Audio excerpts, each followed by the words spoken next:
makaba kanilma kanapura kullu sadawa katuko amin wa kayyum kan jannatan wa kayyum iskan sinjatu wiyara mana kristiana faisa dunya tibakana kanargantan lubatinya kuat kesta siaponi kenya yapong gamachis matiwan wa kayyo untuk tiga sana akam jitu akam multani akam yung nag-isa makawa kayo kanya ang nag-alusyate saraba nato maramitin mo gamatyo arang samirati gamatyo buddhatae namito ko garawa kayo kanatupo alam mo gamatyo buddha ergamoto kayo kanatupo agidyaniti bunya arang upamo afura kullu na bishanira lammatan alachu lattu marami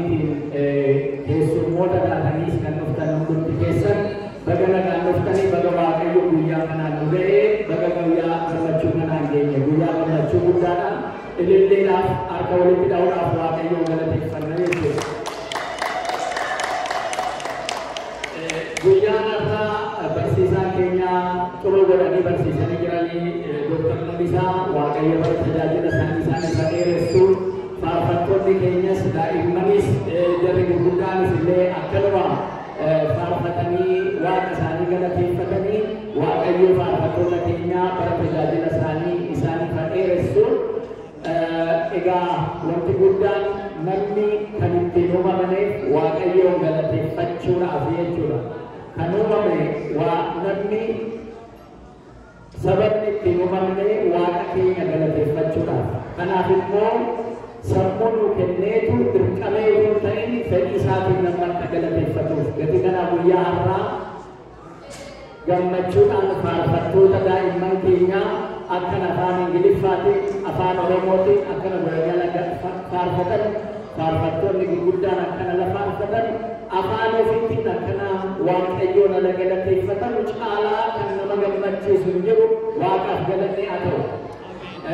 Manni kiristaanaa fayyisaa addunyaa akkuma argitan tajaajila kennu keessaa inni tokko ayyaana cuuphaati baaptiizimii isa jedhudha. Baaptiizimiin infant baaptiizimii jenna. Ijoollee daa'imman cuuphuu amantaa ortodoksii keenya keessatti guyyaa 40 fi guyyaa 80tti ijoolleen cuuphamti.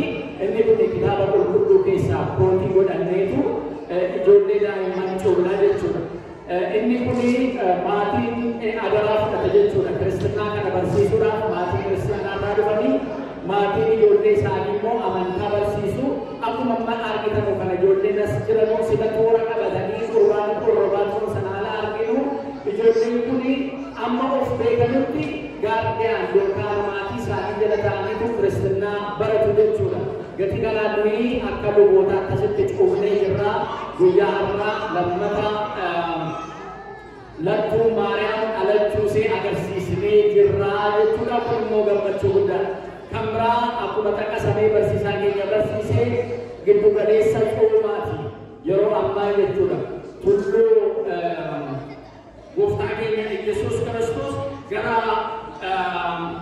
tulluu ejersaatti wal ba'ee dhufaatii lammata isaa isa barsiise sana argina. Wangeela Maatewos isa dubbatame irratti jechuudha.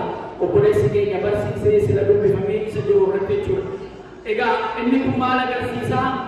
Revelation 22 Revelation 22 verses 2 dhufaatii lammata the second coming of Jesus Christ that will be the truth. No one knows the date and the time. Namni tokko yeroo isaas eessatti yoo bakka ta'u namni hin beeku jechuudha. So we need to prepare ourselves to stand beside on the right side of our Lord Jesus Christ on the second coming.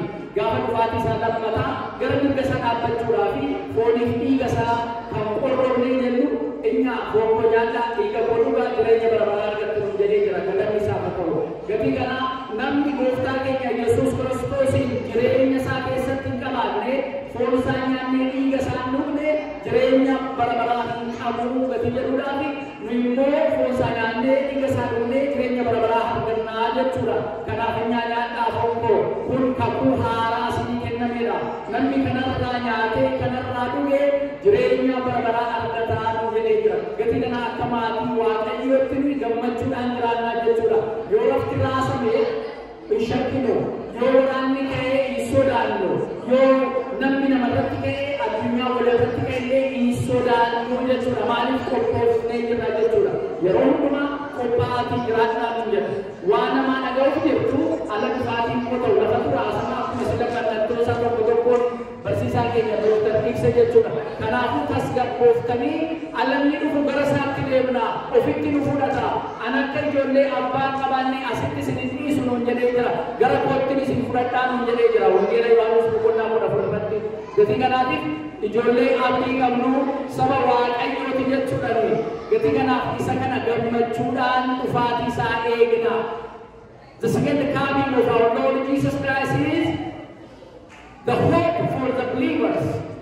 Jara amananuuf abdii kan ta'uudha jechuudha. Kanaaf kan nuyi ittiin galateeffannee soomnee sagannee yaa Waaqayyo siina fuula kan jennee Waaqayyotti of kenninu dhufaatii isaa lammataa irratti ifaan ala dhufu gammachuudhaan isa simachuudhaaf jechuudha.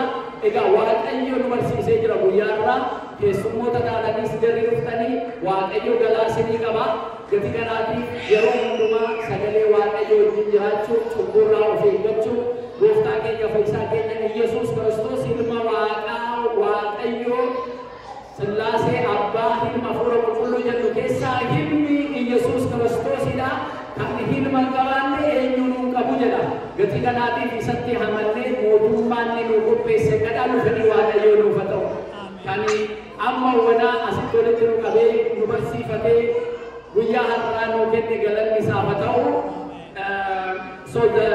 For those who cannot understand Afaan Oromoo, we try to just use a both language, however, since the limitation of time, as Orthodox we accept the infant baptism. So even if the Bible says believe and baptize, we just give a recommendation. The church give responsibility to the family to keep their children on the way of their faith, to inherit their faith, to follow the way of God, because the way of God is the way of our Lord Jesus Christ.